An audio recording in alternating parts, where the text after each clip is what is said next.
Hello friends, welcome to my channel that is easy learning. तो आज का topic थोड़ा डिफरेंट है। आज मैं आपको रीजनिंग का एक टॉपिक कराऊंगी। ऐसा कि मेरे पास कुछ लोगों की रिक्वेस्ट आई थी रीजनिंग का एक topic that is blood relation. तो ब्लड रिलेशन के कॉन्सेप्ट को आप कैसे क्लियर करोगे, कैसे आप सॉल्व करोगे क्वेश्चंस, वो देखते हैं। ओके, तो सबसे पहले मैं आपको ये बता दूं कि ब्लड रिलेशन रीजनिंग का सबसे इजी टॉपिक है। इसके 3 क्वेश्चन तो ज्यादातर एग्जाम में आते ही हैं और इससे क्वेश्चन सॉल्व करना आपके ऊपर डिपेंड करता है कि आप किस पैटर्न को फॉलो करते हो। जितने भी लोग हैं सब अपने अकॉर्डिंग एक अलग अलग पैटर्न से इस क्वेश्चन को सॉल्व करते हैं। सबके लिए अलग अलग नोटेशंस हैं। तो ऐसे ही मैं क्या नोटेशन यूज करती हूँ, कैसे क्वेश्चन को सॉल्व करती हूँ, वो मैं आपके साथ शेयर करती हूँ। सबसे पहले तो कुछ सिंबल्स है जिसको आप देख लीजिए, जो मेरे अकॉर्डिंग क्वेश्चन में यूज होंगे। ठीक है, अगर कोई पर्सन दिया हुआ है मेल है तो उसके ऊपर आप ये प्लस का साइन यूज करोगे। उसका नेम जैसे ही लिखोगे तो नेम के ऊपर आप साइड में छोटा सा प्लस का साइन यूज करोगे। दैट मीन्स ये इंडिकेट करेगा कि ये पर्सन मेल है। ठीक है, वैसे ही नेगेटिव का साइन इंडिकेट करता है कि ये पर्सन फीमेल है। तो आप मेल के लिए प्लस का साइन यूज करना, फीमेल के लिए नेगेटिव साइन। तो ये तो हो गया जेंडर की डिफरेंस, कि जेंडर में आप कैसे डिफरेंशिएट करोगे। अब नेक्स्ट ये है कि अगर सिबलिंग है, सिस्टर ब्रदर, तो दो लोग अगर सिस्टर ब्रदर हैं तो उनके बीच में आप क्या साइन यूज करोगे। उन दोनों को लिंक करने के लिए आप ये सिंपल डैश का साइन यूज करोगे, दोनों को लिंक करने के लिए। फॉर एग्जाम्पल ए और बी सिस्टर हैं तो ए और बी आपने सिस्टर बना दिया। ठीक है, लिंक कर दिया दोनों को डैश से। बट दोनों सिस्टर हैं, ये इंडिकेट क्या कर रहा है कि दोनों फीमेल हैं।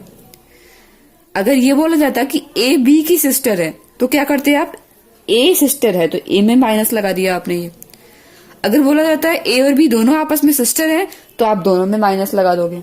ठीक है, तो ये तो डैश बता रहा है कि ये आपस में सिस्टर है या ब्रदर, मतलब कि इनके बीच में सिबलिंग का रिलेशन है। फिर ऊपर जो ये प्लस या माइनस लगा होता है ये इसका जेंडर बताता है। ठीक है, नेक्स्ट अगर दो लोग कपल हैं, हस्बैंड वाइफ हैं, तो उनके बीच में आप इक्वल का साइन यूज करोगे। फॉर एग्जाम्पल ए और बी अगर कपल हैं तो ए और बी के बीच में आपने ये इक्वल यूज कर दिया कि ये कपल हो गए। अब इसमें से हस्बैंड कौन है, वाइफ कौन है, तो अगर दिया हुआ है कि ए हस्बैंड है तो ए प्लस हो गया। और अगर बी का नहीं भी दिया हुआ है, अगर ए हस्बैंड है तो बी ऑटोमेटिकली वाइफ होगी, तो यहां पर नेगेटिव। तो ये चीजें आपको ध्यान में रखनी है। लिंक कैसे करना है, सिस्टर ब्रदर का रिलेशन है तो आप ऐसे लिंक करोगे डैश से। कपल का रिलेशन है तो आप इक्वल से लिंक करोगे आपस में। प्लस माइनस उनका जेंडर बताता है। उसके बाद अगर ये कहीं जनरेशन का गैप दिया होता है कि ए बी का फादर है, मतलब कि एक जनरेशन का गैप आ रहा है, तो ये आप लंबा सा डैश यूज करो उनके बीच में जनरेशन गैप दिखाने के लिए। ठीक है, कि A is the father of B, but A father है, दैट मीन्स कि ए मेल है, तो उसके पहले आपने प्लस लगा दिया ऊपर। और अगर बी उसका सन है तो उसके ऊपर आपने प्लस लगाया कि सन है तो वो भी मेल होगा। अगर नहीं दिया हुआ है तो आप नहीं लगाओगे। फॉर एग्जाम्पल ये दिया होता है कि वाई के 2 चाइल्ड हैं। ठीक है, वाई है उसके 2 चाइल्ड हैं, तो आप ऐसे कर दो, वाई के 2 चाइल्ड है और ए और बी हैं, ए और बी। तो ये हो रहा है कि वाई के 2 चाइल्ड हैं, ए और बी। अभी इसमें किसी का जेंडर नहीं पता कि वाई फादर है, वाई मदर है, या ए सन है या बी सन है। तो सिंपल आप इस तरह से करोगे। ठीक है, ओके। तो जैसे मैंने कुछ स्टेटमेंट लिखे हैं, अब इस स्टेटमेंट के अकॉर्डिंग आप कैसे स्टेप बाय स्टेप ड्रॉ करते हो, ये सारे इंडिविजुअल स्टेटमेंट है। ये आप देखो, फॉर एग्जाम्पल लिखा हुआ है A is the father of B. A और बी में जनरेशन का गैप है तो आपने ए लिखा और ये यूं बी बना दिया, एक जनरेशन का गैप हो गया। फिर फादर कौन है, ए है, मतलब कि इसमें आपको ए का जेंडर पता है, ए मेल है, तो ए में आपने प्लस लगा दिया, ये हो गया A is the father of B का नोटेशन। नेक्स्ट अगर कहीं दिया हुआ है B is the wife of A, सारे सेपरेट हैं, आप लिंक मत करना। B is wife of A, तो 2 बी और ए क्या है, ये दोनों कपल हैं, तो बी और ए के बीच में आपने कपल कर दिया। अब इससे आपको पता चल रहा है कि बी वाइफ है, तो बी में आपने माइनस किया। अब बी अगर वाइफ है तो ऑटोमेटिकली ए हस्बैंड होगा, तो ये प्लस हो गया। नेक्स्ट इसमें स्टेटमेंट दिया है D is the father in law of C. C का फादर इन लॉ है डी, तो ये देखो कि सी का अगर फादर इन लॉ डी है तो सी का कोई हस्बैंड होगा, हस्बैंड का फादर होगा डी। तो सी ऐसे बनाया मैंने, और सी का मैंने यहां पे बनाते हैं, सी बनाया, सी का मैंने कोई हस्बैंड बना दिया, ठीक है। या सी का हस्बैंड भी मान सकते हैं, या मैं मान सकती हूँ कि सी की वाइफ बना दिया, क्योंकि फादर इन लॉ दोनों केसेस में होगा। तो सी के साथ उसके स्पाउस के केस में मैंने बना दिया कि यहाँ पर कोई भी पर्सन है, अब कौन है हमें नहीं पता, ठीक है ना, और सी का जेंडर भी नहीं पता है हमें। फिर इसके फादर जो होंगे वो डी होंगे, तो इसका डी जो है वो फादर है, डी का जेंडर में पता है, तो ये प्लस।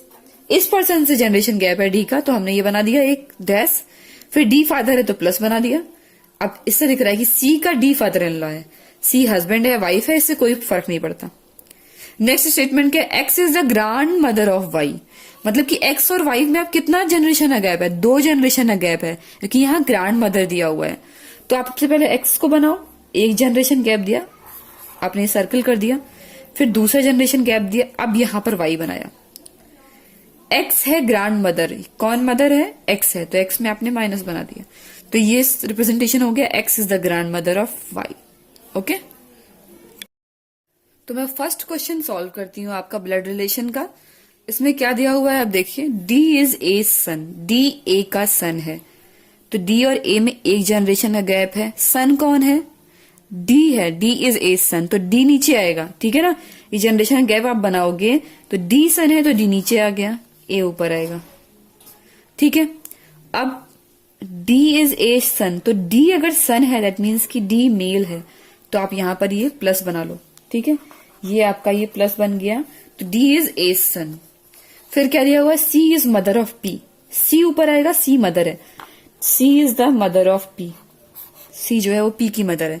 सी क्या है, मदर है, इसका जेंडर में पता है कि ये नेगेटिव हो गया। एंड वाइफ ऑफ डी, मतलब सी जो है वो डी की वाइफ भी है, तो अब आप इन दोनों को लिंक कर सकते हो। सी और डी में क्या है, हस्बैंड वाइफ का रिलेशन है, सी वाइफ है, और इसके नीचे ये पी जो एज इट इज आया था ये आपने बना दिया। पूछा क्या गया है, how is A related to C, A और सी का क्या रिलेशन है। अब देखो इसमें आपको ये पता है कि ये सी के स्पाउस का फादर या मदर हो सकता है ए, मतलब कि या तो सी का ए फादर इन लॉ होगा या मदर इन लॉ होगा, क्योंकि ये स्पाउस का पेरेंट है।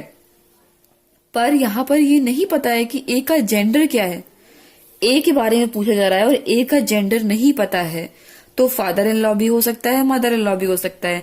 इस केस में आपका आंसर होगा डेटा इन एडुकेट, डेटा इन एडुकेट, डेटा इसके लिए सफिशियंट नहीं है, फिर डेटा सफिशियंट नहीं है, ठीक है ना।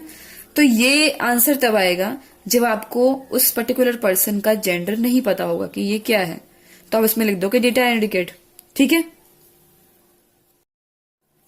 ओके, तो ये क्वेश्चन नेक्स्ट है, एम इज एन्स ब्रदर, एम जो है वो एन का ब्रदर है, तो एम और एन के बीच में सिबलिंग का रिलेशन है, ठीक है।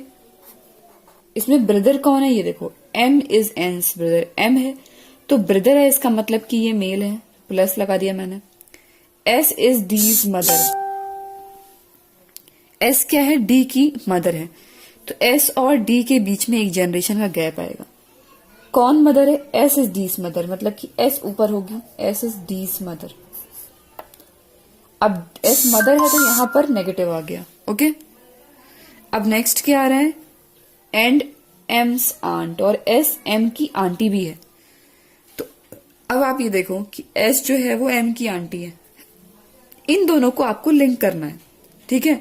बट यहां पर एम की कोई डायरेक्ट मदर नहीं दी हुई है, तो आप क्या करोगे, आपने ये एम जो ये प्लस बनाया है, ऐसे एन बनाया है, एस की कजिन की अगर ये मदर होगी, एम जो है एम की कजिन की मदर होगी एस, तो एस एम की आंटी हो जाएगी।